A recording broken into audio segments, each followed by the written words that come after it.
Assessment's something that's changed hugely over the years. The demands upon us for what we needed to collect, collate and analyse have grown, and whereas maybe 5 or 6 years ago when we were using non-ICT based approaches to it, I could manage that.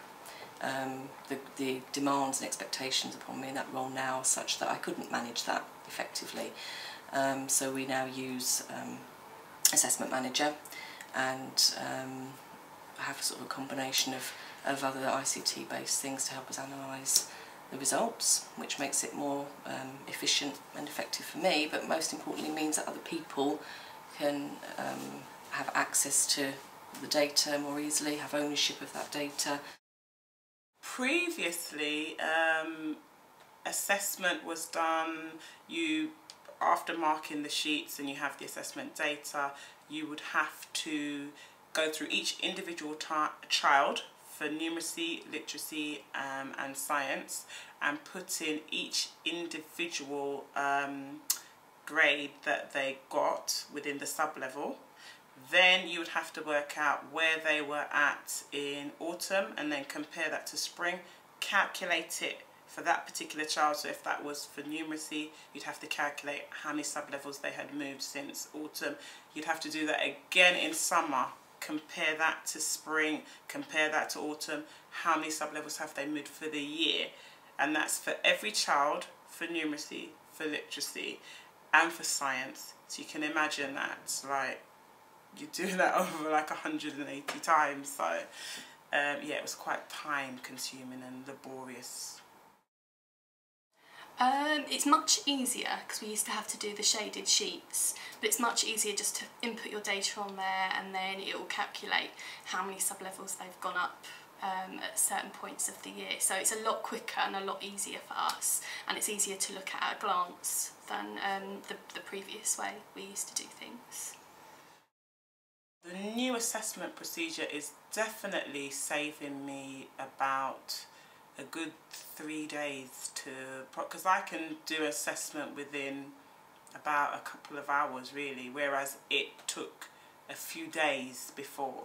So overall for a year, considering that we do assessment every half term, if not even more frequently, to monitor our children that are close to national expectation, it's probably saving me, maybe I'd say a good month wouldn't be an exaggeration.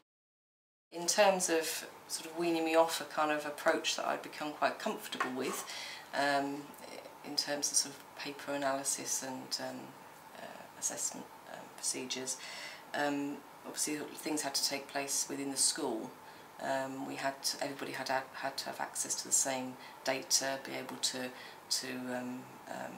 find the same, input and have access to analysing the data as well.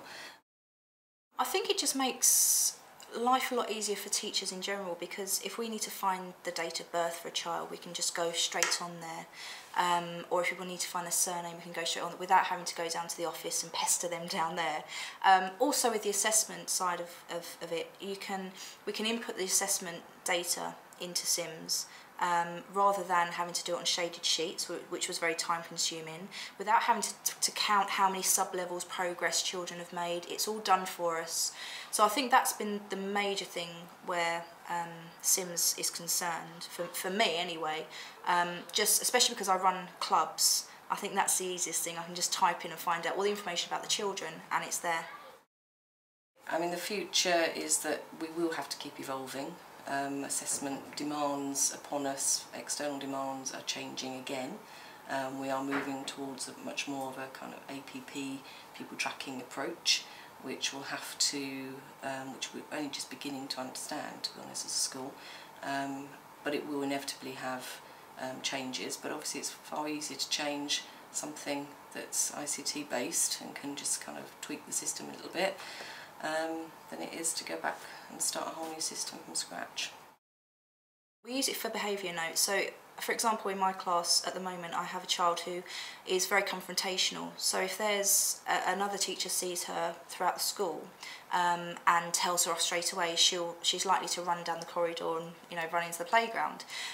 With Sims, it's very good because behavioural notes, you can check up on children. So if you see a child that you think, hang on, I think they might have a special need or they might have a behavioural problem, you can go on and check, so that if you do come across that child in future, and especially with the clubs as well, because you don't really know, you don't have time to go and see the teachers, you can check up everything.